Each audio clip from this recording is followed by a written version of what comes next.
Bonjour tout le monde, j'espère que vous allez très bien, j'espère que ça se passe bien avec vous.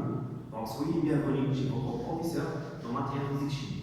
Alors cette vidéo est dirigée, ou plutôt orientée vers mes élèves scientifiques tronc commun, soit tronc commun TCT, soit TCS, et aussi pour les élèves centre pédagogique Charles. Donc aujourd'hui, on va essayer d'aborder le module d'électricité, notamment la notion de tension électrique. Mais avant de l'aborder, j'aimerais bien qu'on fasse un petit rappel concernant les notions de base de courant électrique. Il est très important de l'aborder. Donc on va commencer par rappel de définition de courant. Ensuite, on va essayer de discuter le sens conventionnel du courant, l'intensité du courant, quantité d'électricité. Ensuite, nous allons aborder les notions concernant liées plutôt à la notion de tension électrique, aussi différences potentielles et les tensions variables. Donc on va commencer par la définition du courant électrique. Lorsqu'on dit le courant électrique est tout à fait simple. C'est le mouvement des porteurs de charge. Mouvement des porteurs de charge. On distingue entre deux types de porteurs de charge. Les porteurs de charge dans le cas des métaux, de façon générale, cuivre, fer, argent, etc. Donc les porteurs de charge, ce sont les électrons. D'autre part, les porteurs de charge dans les solutions électrolytiques, donc les solutions électrolytiques, ce sont les solutions qui passent le courant électrique. Ce sont les ions. Bon, on distingue entre deux types de porteurs de charge. Donc, dans le cas des métaux, les porteurs de charge, ce sont les électrons de symbole au moins. Donc, chaque électron porte une charge que la charge d'électrons est égale à moins E, comme déjà vous avez abordé dans la troisième topologie. Donc, pour les porteurs de charge, dans le cas des solutions électrolytiques, ça veut dire les solutions qui espacent le courant électrique, ce sont les ions. On distingue entre deux types d'ions. Les ions positifs, ce qu'on appelle les cations, et les ions négatifs, ce qu'on appelle les anions. Excusez, ce qu'on appelle les anions. Donc, كما أشرنا فالتيار الكهربائي ما هو إلا حركة حملة الشحن في حالة لي ميتو الفلزات يعني في أسلاك قوسين مثلا هي الإلكترون. أما بالنسبة للمحاليل الإلكتروليتية يعني المحاليل التي تسمح بمرور تيار الكهربائي فحملة الشحن هما الأيون. Ensuite, nous avons discuté notion de sens conventionnel. Alors, par convention, le sens courant électrique dans un générateur, le générateur est composé de deux bornes négatives et bornes positives. Toujours le courant dorénavant.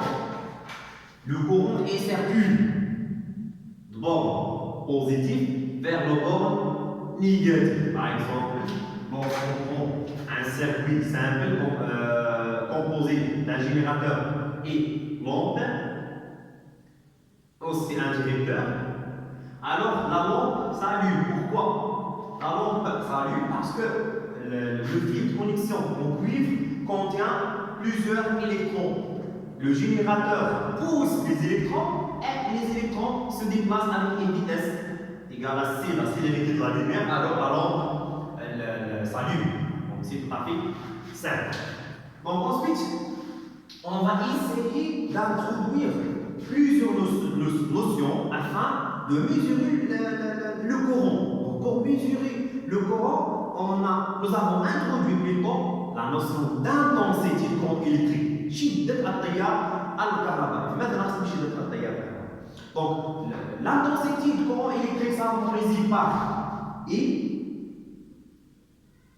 et tout simplement le mouvement des charges, des porteurs de charge, le nombre des porteurs de charge qui traversent le conducteur par une étude de temps. Le nombre le nombre des porteurs de charge, ce qu'on appelle Q, la charge globale divisée par delta T. Alors, le courant électrique est la quantité d'électricité, on peut dire le nombre des porteurs de charge. Chaque électron porte une charge E est égale à 1,6 fois 10 moins 19 coulombs et se déplace. L'autre électron aussi se déplace. L'autre électron aussi se déplace. Alors, le nombre des électrons qui traversent le conducteur, ou plutôt le fil de connexion, appelé la quantité d'électricité. كمية الكهرباء. كل إلكترون يعني شحنة، يعني كل إلكترون يعني شحنة يمر بها أو ينقلها نحو المستقبل. كل إلكترون يحمل شحنة، يليه إلكترون آخر، يليه إلكترون آخر. كمية الشحن التي حملتها هذه الإلكترونات تسمى كمية الكهرباء Q. كمية الكهرباء التي مرت في وحدة الزمن ما هي إلى شكل التيار الكهربائي. Alors la densité du courant électrique est la quantité d'électricité par unité de temps. Donc la densité du courant, l'unité internationale de la densité du courant est l'ampère. L'unité internationale de quantité d'électricité est le courant. Donc, comme vous savez déjà, chaque électron porte une charge 1,6 fois 10 moins 19 coulombs. Alors la quantité d'électricité est en coulombs. Delta T est tout à fait simple en secondes. Donc,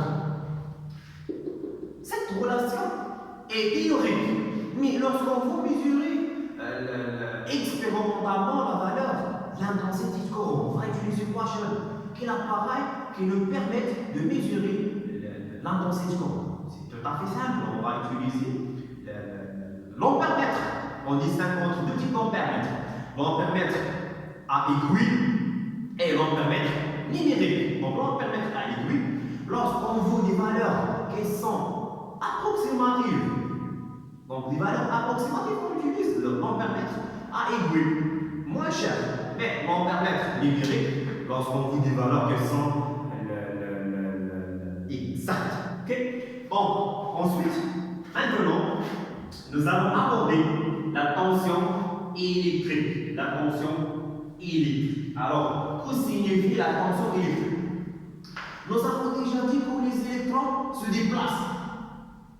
La force appliquée par le générateur sur les électrons afin de les pousser, c'est ça la tension électrique. Donc la tension électrique, c'est une force de poussée appliquée sur les électrons. Le générateur génère une tension. Alors il pousse les électrons pour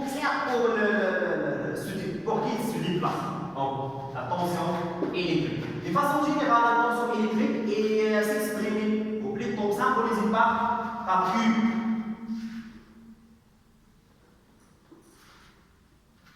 Donc, la tension électrique est symbolisée par U. Aussi, pour mesurer expérimentalement la tension électrique, on peut utiliser le voltmètre. Le voltmètre est monté en parallèle. L'ampèremètre monté en série. Donc, pour le voltmètre, on utilise le voltmètre. On distingue entre deux voltmètre à aiguille et voltmètre numérique. Lorsqu'on veut des valeurs approximatives, on utilise le voltmètre à aiguille. Donc la valeur de U est égale à quoi? Est égale la relation est donnée, la relation pour déterminer la valeur de tension est la suivante. Donc le calibrage fois petit n divisé par grand N. Petit n est la valeur divisée par l'aiguille et n le nombre global des gradations. On prend par exemple le voltmètre suivant. Donc l'aiguille affiche au plutôt est dirigé vers 50 et le nombre global des gradations est 100. Le calibrage est 0, 2 par exemple volt. Donc pour déterminer la valeur de tension donné par le voltmètre, on remplace. Le calibrage est 0,2 fois le nombre de graduation et c'est le nombre, plutôt la valeur affichée marquée par l'aiguille est 50, divisé par la valeur globale, plutôt le nombre global de graduation 100. Et on calcule, et on va trouver la valeur en volt, puisqu'ici en volt, N sont inutiles, grand N ce sont des membres, alors automatiquement l'unité de tension est le volt. Donc ça la définition de tension électrique. On passe aux différences de potentiel. Donc la représentation des tensions. Avant, on va aborder la représentation des tensions. Alors, lorsqu'on prend un circuit générateur et dipôle, dipôle ça veut dire deux pôles, donc voyez, deux pôles, on dit un et dit deux. Alors, donc conventionnellement, le courant est toujours orienté de la borne positive vers la borne négative. C'est tout à fait simple. Bon, maintenant, on va parler de convention générateur et de convention récepteur. Alors, on distingue entre deux types de conventions. Convention générateur et convention récepteur. Convention générateur, toujours le courant et la tension dans le même sens. Mais pour la convention récepteur, le courant et la tension est de sens opposé. Donc, à retenir. La convention générateur, le tension et le courant est de même sens. Convention récepteur, le courant et la tension est de sens